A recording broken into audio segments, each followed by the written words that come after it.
Thanks for hanging with me. I'm Mr. Herman. Today's nibble is, what can a map tell us? Are we ready to learn? Let's go. By the end of this lesson, you'll understand that maps are representations, not reality. You'll see how perspectives and purpose shape maps. You'll compare ancient and modern maps to notice differences. And you'll recognize that maps are historical sources that reveal what people knew and valued. Remember, every map tells a story. Our guiding question for this lesson is, how does perspective shape the way maps are made and understood? Keep this in mind as we move through each section. You'll come back to it at the end. A map is not the place. It's a symbol, a simplified version of reality.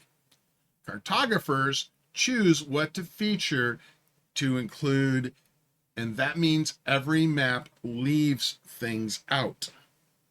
Think of drawing your bedroom. You'd include the bed, but probably not every sock in the drawer. So here's my challenge.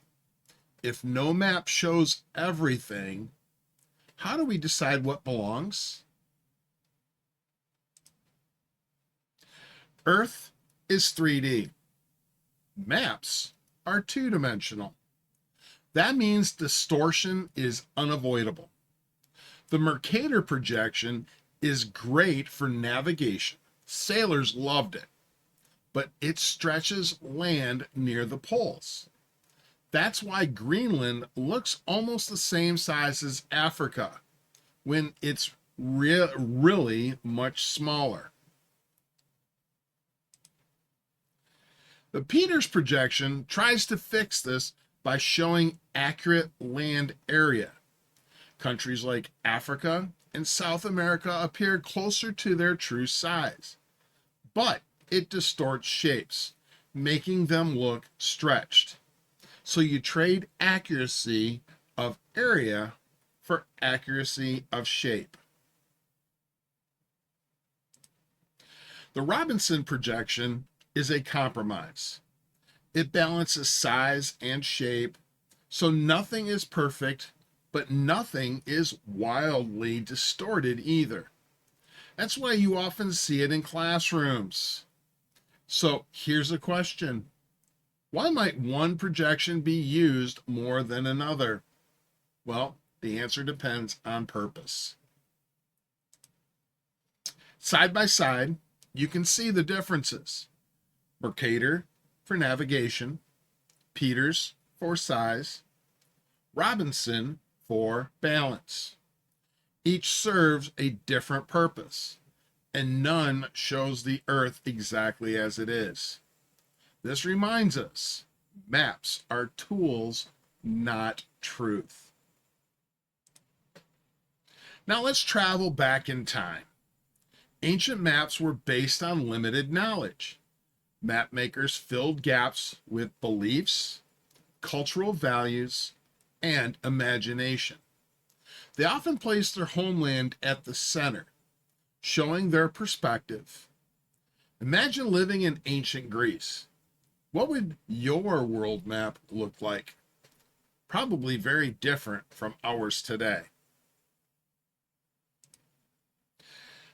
This is the world according to Herodotus, around 450 BCE.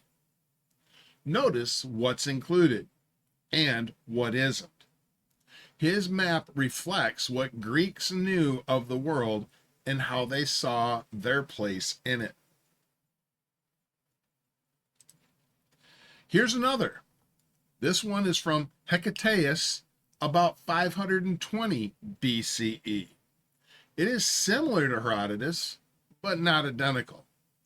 Again, the choices he made, what to include, where to center, tells us about his worldview.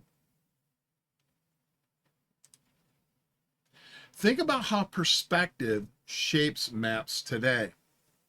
A student might draw a map showing shortcuts and lockers. A custodian might highlight supply closets and utility rooms. A tourist map highlights attractions, while a principal's map would focus on offices and emergency exits. Purpose shapes the design. So how would your map look different from someone else's? Maps are more than geography. They're history. They show us how people viewed their world, what knowledge they had, and what they prioritized.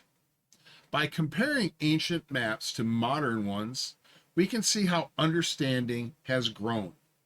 So think about this. What can an ancient map tell us that a modern one cannot? So let's return to our big question. How does perspective shape the way maps are made and understood? You've seen how perspective, purpose, and knowledge shape maps. As you reflect, consider your own life. How does your perspective influence the way you see the world today? So until next time, stay curious, stay focused, and as always, let's make today count.